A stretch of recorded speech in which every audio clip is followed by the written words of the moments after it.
Hello and welcome back to Cookbook Chronicles. What if I told you that the simplest French stew, a dish that was made for peasants centuries ago, could be transformed into a Michelin-star work of art? This is Thomas Keller's Pot-au-Feu. This dish is a masterclass in precision, restraint, and the beauty of cooking with care. To begin, we're going to start by making the marinade, and the marinade consists of red wine. This is a Cabernet Sauvignon, and a bouquet de garni, which is a mixture of thyme, parsley, and bay leaf. Then we'll add in our vegetables. Here I have some white onion, carrots, and leeks. We're going to bring that to a simmer. In the French Laundry Cookbook, it says to ignite the wine. My wine wasn't high enough proof, so it did not catch fire. And once you have that marinade cooked, you're going to cool it down and marinate your short ribs in the marinade. After about 12 hours, you'll remove the meat from the marinade and pat it dry. Strain the red wine, then reserve your vegetables off to the side. Marinate your short ribs. If it's a big piece, split it down the middle into two pieces and season with salt, pepper, then finally some all purpose flour. I'll admit that I made a rookie mistake and didn't pat the short ribs dry well enough, so the flour kind of congealed onto the short ribs, and as you'll see, I don't get the perfect caramelization on all four sides, but I get a pretty decent one nonetheless.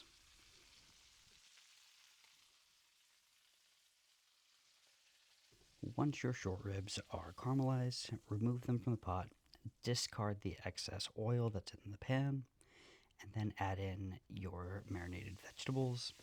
You'll get those nice and caramelized, and with a wooden spoon, scrape the bottom of the pan so you get all the fond, and fond is probably the most delicious part. Scrape it off, and then make sure your vegetables are nice and caramelized. Your caramelized vegetables are going to go into a casserole dish or a Dutch oven like this. As you saw, the red wine is in a pot, and I'm skimming the impurities off the top of it. While I do that, I had my stock that was ready. It's a mixture of beef stock and chicken stock. In the cookbook, it states to use veal stock, but I didn't have any, so I kind of made do with what I had. You'll pour over that red wine into your casserole dish or your Dutch oven, and then you'll make a cartouche, which is a parchment paper lid, as I'm making right here. Chef Keller states that he's not a fan of using lids, so he'll use a cartouche instead, which allows for a slow evaporation while still covering the product that you're cooking inside.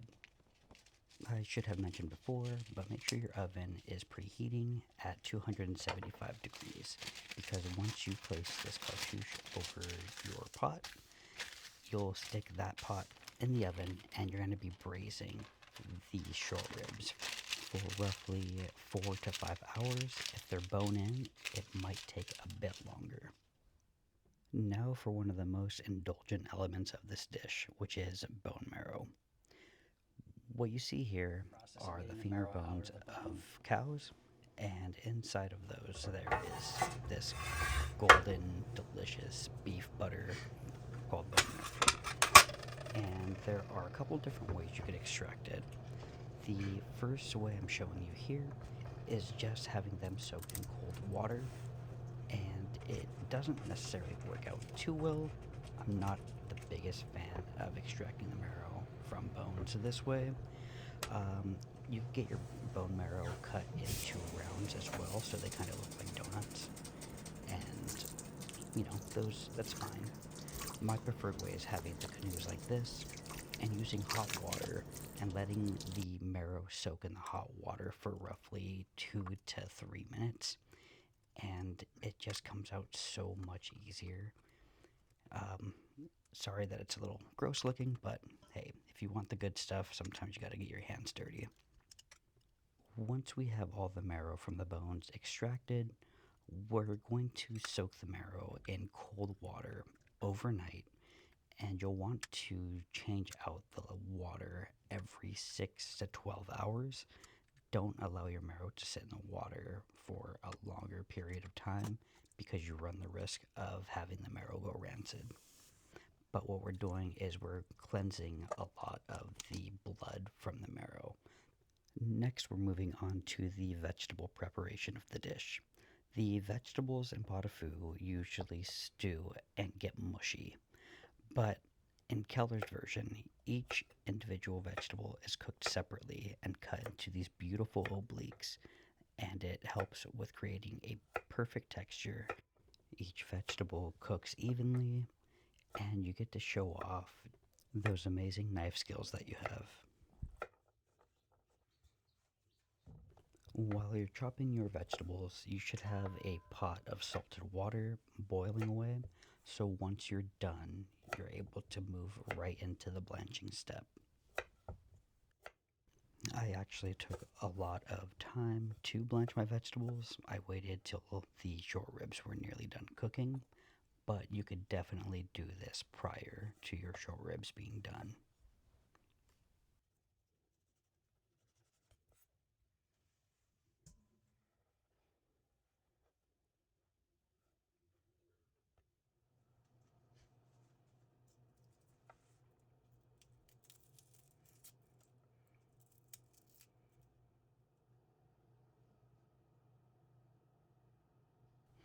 Now for a quick sneak peek at the short ribs. Beautifully caramelized, nice and tender. Just look how they're almost falling apart as I'm trying to lift them out of the casserole dish.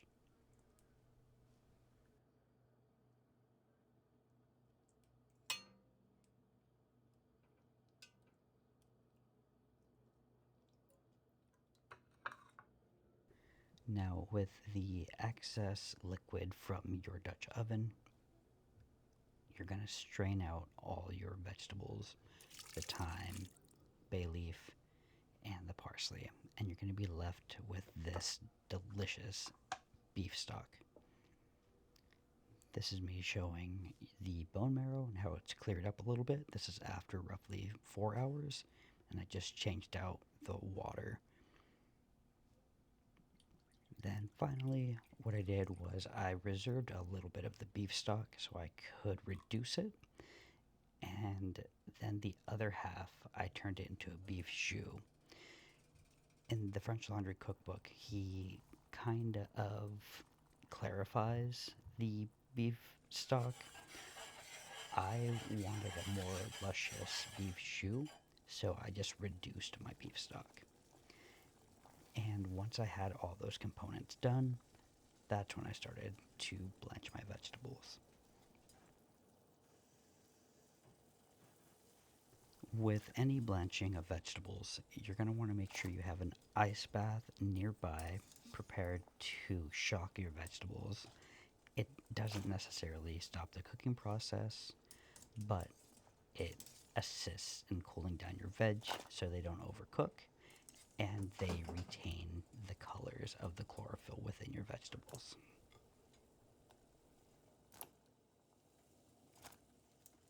Also, you may have seen that I have pearl onions here. This is red wine vinegar.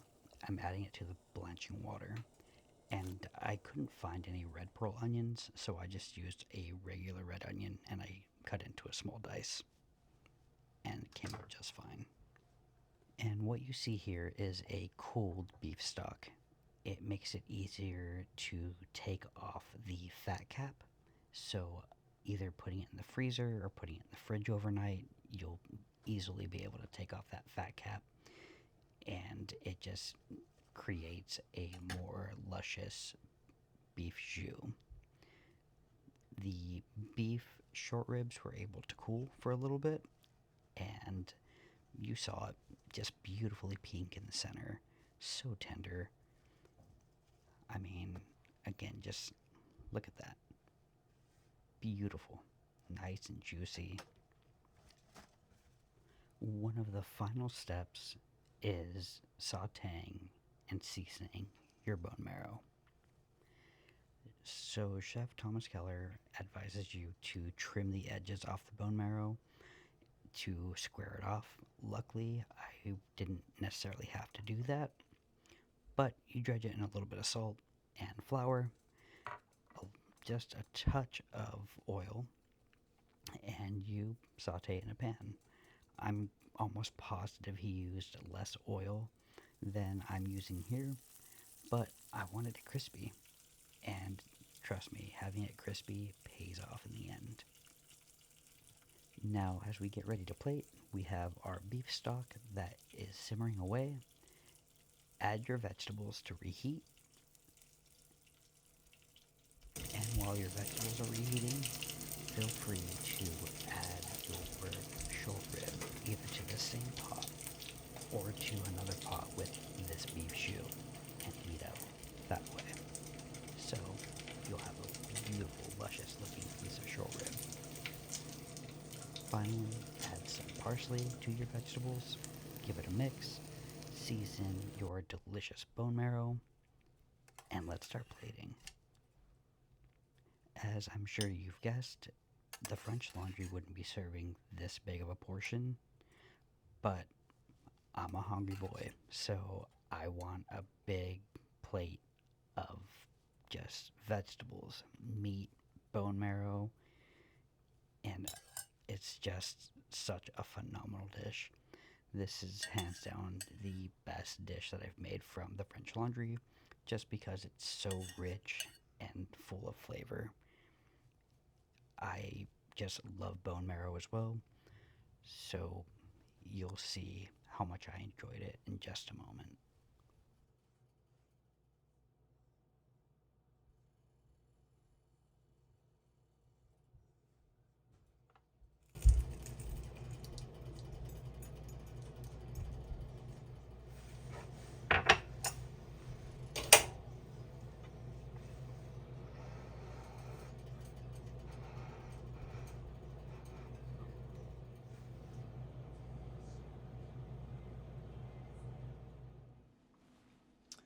Well, we have the Pot-au-Feu right here. I'm trying to lean it a bit more so you can see it better, but we have our delicious braised short rib, fried little bone marrow right here, our scallion because we didn't have baby leeks at the store, and just some beautiful oblique cut turnips, parsnip, carrot, and some pearl onions. There's some tomato diamonds in there, but this is it. I hope nothing spills out while I do this. Let's taste it. Meat just falls apart. So tender looking. I mean, just look. Dripping.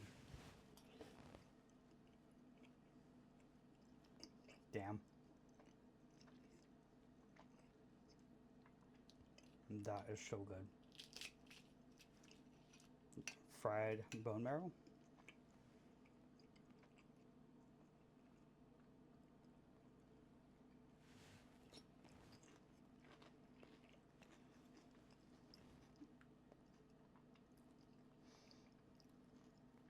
That's too much. That is way too decadent. Way too good. As you could tell, I enjoyed the hell out of that dish. That's exactly where you taste the difference. The broth is silky, full of umami. The beef just melts in your mouth, and the vegetables, well, they're bright, flavorful. They don't get lost in the cooking process. And this is exactly what Chef Thomas Keller does best. He just takes those simple ingredients and just makes them extraordinary. If you loved this deep dive into the French Laundry Cookbook, smash that thumbs up, hit the subscribe button, and don't forget to leave a comment and let me know if you would try this legendary recipe for yourself and one other recipe you'd like to see next. Thanks again.